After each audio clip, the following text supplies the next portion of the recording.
There's a lot of rich people in the world, but there's not a lot of rich people living like you. So first of all, before we even get started, I salute you, sir. His goal is to make a couple $1 billion, this, and then I want to be president.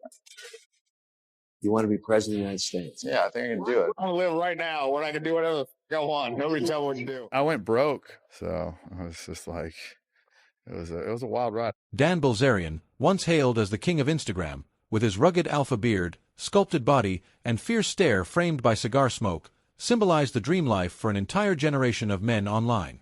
He shot to stardom flaunting an over-the-top lifestyle. Yacht Raegers, a sprawling mansion, fleets of rare supercars, an armory of weapons, and a non-stop parade of beautiful women. These were luxuries most could never imagine, let alone experience. But the cracks started showing. Even after trying to uphold his victorious image with a bold tweet on X, Dan lost 120,000 followers.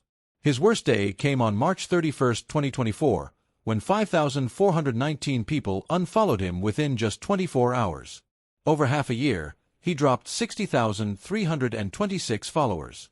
This mass departure triggered a crash in his company's stock, ultimately forcing a delisting. Dan Bilzerian has now turned to Andrew Tate-style tactics, promoting self-help content for men under the Sigma Society name. But his downfall was far from over. His supposed supercars and wild mansion gatherings were revealed to be staged, collapsing the illusion he built. Making things worse, the U.S. Securities and Exchange Commission, or SEC, launched an investigation into his finances. The biggest shock came in 2024 when Dan sued his own father, whom he had always denied receiving financial help from. He accused Paul Bilzerian and others on the board of plotting to push him out of Ignite, the company where Dan once served as its public face. So how did Dan Bilzerian, a guy expelled from high school for bringing a gun, who briefly trained with the Navy and lived a life many only fantasize about, end up as a global punchline, exposed as a fraud? In July 2020, 18 months after launching Ignite, Dan quietly fired its president, Curtis Heffernan, a former high-level exec at Procter & Gamble. But Heffernan didn't keep quiet. He fired back with a wrongful termination lawsuit, and in doing so, shattered the illusion Dan had spent nearly 10 years building. In that suit, Heffernan revealed Dan never bought the lavish mansion he claimed cost $65 million. It was actually rented for $200,000 a month. That revelation grabbed headlines immediately. Dan Bilzerian rents his house and charges the rest of his six-figure lifestyle to a credit card that someone else pays off. The lease on his home is $200,000 a month. Forbes reported that Ignite lost $50 million last year and is likely to fail. But what really made the internet erupt in laughter wasn't just that bombshell, it was the timing. Just a week before the truth spilled out, Dan had confidently given Shark Tank star Kevin O'Leary a full tour of the house, bragging he had bought it for $65 million. Their conversation only raised more eyebrows. When Kevin asked a standard business question about tax deductions, Dan visibly stumbled.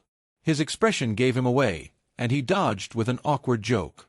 Can you write any of this off? Because it's really promoting your brand and your lifestyle. I mean, I have to talk to my accountant about all of it. I don't know. As the firestorm grew, more dirty secrets came out. The supposed fans and gorgeous women surrounding Dan? Hired. For a whopping $26,000. Not real admirers, but image-boosting expenses listed under promotional costs. And it didn't stop there. When his expense records leaked, they showed a stunning portrait of influencer addiction. Ignite had spent close to $900,000 funding Dan's lifestyle, justified by slapping the company logo on everything in sight, as if branding parties made them corporate events. A clever but laughable disguise. Heffernan said he was pressured by the board to approve these shady expenses. He refused, and even told Dan to stop renting the mansion, especially since throwing massive parties during the COVID-19 pandemic broke health rules. Dan's reaction? Not to back down, but to promote himself to board chairman and defiantly declare, "I'll throw even more pool parties and keep using that mansion." The following day, Dan accused Heffernan of using illegal drugs during a meeting, an unfounded claim, but enough to justify his termination in June 2020. Ignite stayed silent on the lawsuit, while Dan downplayed it in a TMZ statement. Ironically, it wasn't the media that verified Heffernan's claims, it was anonymous former Ignite staff.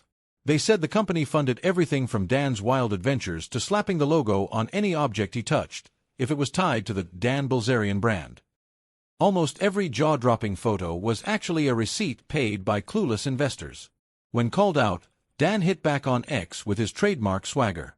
Some journalists said Ignite funded my life. I've been going hard for 10 years. I started Ignite 2 years ago, raised $100 million, and own most of the company. Suck my. Despite his cocky replies, the numbers told the real story. Ignite's 2020 report showed a massive $69 million loss versus only $9.7 million in revenue. The stock dropped from 2.50 to just 0.28, a brutal 90% crash. In October 2020, under pressure, Dan posted a comparison to Uber. It's worth $80 billion and never made a profit. It lost $5 billion in 1 quarter. That might have sounded fair, until you remember Uber wasn't burning $75,000 on paintball fields or renting mansions for live streams. So what really destroyed Ignite? Not just losses. It was Heffernan's lawsuit that pulled the curtain back. Everything Dan flaunted was fake. Every piece of his fantasy was rented. The moment fans learned the truth, the Playboy illusion they'd followed since 2014 evaporated. The collapse showed up in his social media metrics. By May 2020, Dan's account went almost completely silent. A strange choice for someone whose life depended on Instagram attention. From there, his empire's rise reversed. Followers fled. The media speculated, was Dan going broke? Of course, he didn't stay quiet. He posted a skeleton meme with the caption, "All those dumbass journalists still waiting for Ignite to go bankrupt." It looked bold, but behind the scenes, things were grim. Ignite didn't file for bankruptcy, but that didn't mean things were okay. In 2019, the company had lost $69 million. In 2020, another huge loss followed. Dan's loud posts masked the truth. Numbers don't lie. Then came a game-changing detail. Dan's father, Paul Bilzerian, was allegedly running the show behind closed doors. In most companies, that's an internal matter. But with Paul involved, it became a legal powder keg. Your father was a corporate takeover specialist. He went to jail for his business practice. Paul Bilzerian is no stranger to the SEC. In 1991, he was convicted of financial crimes and fined $62 million. To date, he's paid only $3.7 million, claiming he couldn't afford more.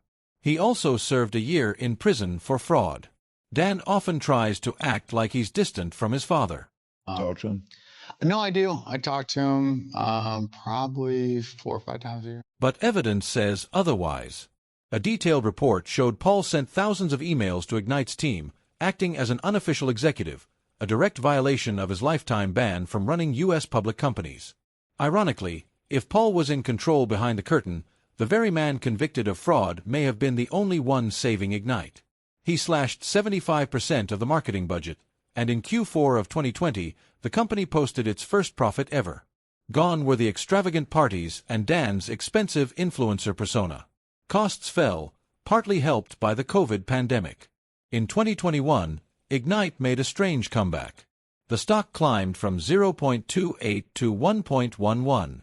Dan returned to Instagram, beaming, announcing plans to sell the company. But history repeated itself. Illusions don't last. By 2022, Ignite's value collapsed again. No wild bash could distract the market anymore.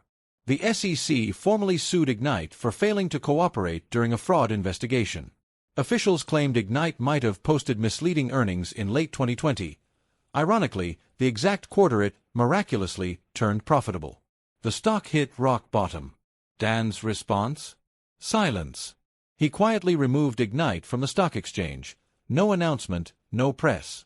2 months later, Paul Bilzerian gave a rare interview with MJ Bast Daily. Now an unpaid advisor, Paul spoke for Ignite because Dan was unavailable. He admitted that around 90% of the company's stock was owned by Dan and his friends. Paul said Dan may have believed that fame entitled him to run a business, but the whole thing brought little value and too much heat from regulators. As for Dan, he kept clinging to the spotlight, posting on Ignite's Instagram claiming its products were bestsellers in the U.S.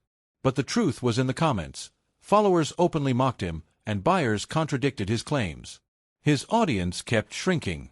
And as mentioned earlier, in early 2025, Dan took legal action against his own father, Paul Bilzerian.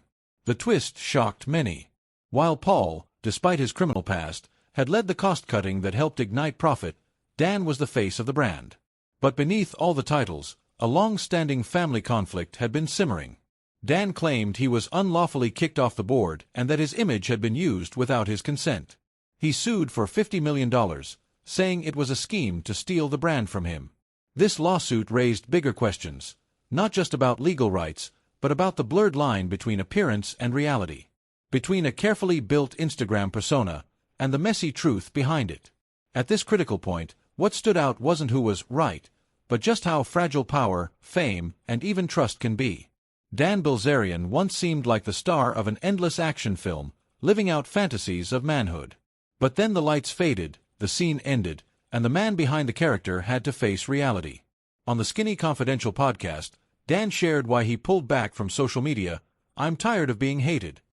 A rare moment of honesty, one that revealed something deeper. Fame built on fiction doesn't just risk your reputation, it leaves you deeply alone. Now Dan promotes Sigma Society, offering men advice on how to be real. But is this reinvention sincere, or just another performance, another illusion, packaged like all the others and sold to the next generation of dreamers?